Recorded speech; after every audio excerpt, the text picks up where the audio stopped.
2011, there were a lot of films I wanted to see, like Final Destination 5, Fright Night 3D, Paranormal Activity 3, but the biggest problem with me seeing them was the fact that, at the time, I was 9, and I couldn't see them. If I wanted to see them, I needed a parental guardian. So, obviously, I didn't get to see them till much later. However, there was one film that piqued my interest, and that film was Shark Night 3D. A film that I saw a TV spot for and thought, I have to see this.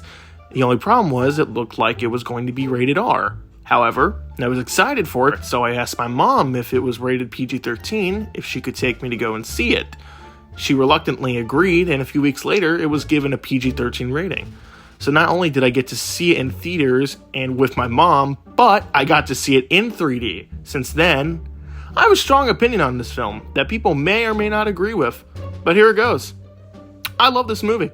Okay, look, before you hate on me, hear me out first.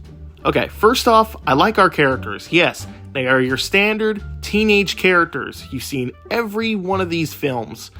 But it doesn't mean it's bad.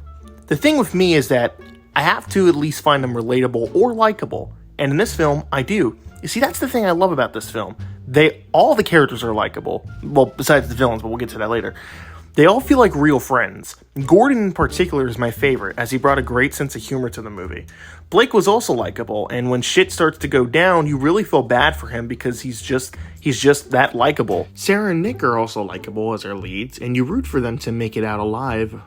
Okay, look, that's great and all, but aren't they just going to go back in the water and get killed off one by one by the sharks? Well, actually, no. The movie takes a dark turn and actually finds smart and clever ways for our group to get in the water. It's not because, oh hey, let's go for a swim to get help. Surprisingly, no. And I won't spoil it, but let's just say that the film has a few twists in there that were really clever and smart. By the way, speaking of our sharks, I should probably talk about the biggest flaw I have with this film. The majority of the CGI isn't the worst I've seen, but compared to the animatronics they built for this film, they stand out like a sore thumb, and you just can't help but think to yourself, oh wow, am I really supposed to be afraid of those things? But like I said, the movie has a few dark twists that make it so the sharks aren't just the main threat, which helps make up for the rough CGI. And speaking of dark, the movie definitely isn't afraid to push itself if it means we get to see some dark stuff, which helps elevate the likable characters.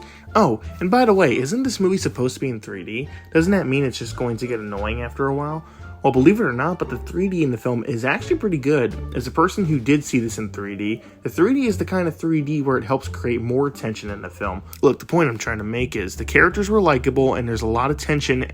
The writing is smart and the acting is solid. It's got a cool premise and overall, it's just a fun shark film. Sure, I have a few problems with it, my biggest being the CGI, and the end reveal is a little ridiculous, but other than that, I don't really have any other issues, nor do I understand why this film has such a low score. The score for Letterboxd is 2.0 out of 5, and the Rotten Tomatoes score is 18%. It definitely deserves more attention, and if this review helps, then, well, that'll be great. But that being said, I'm going to give this movie an 8 out of 10.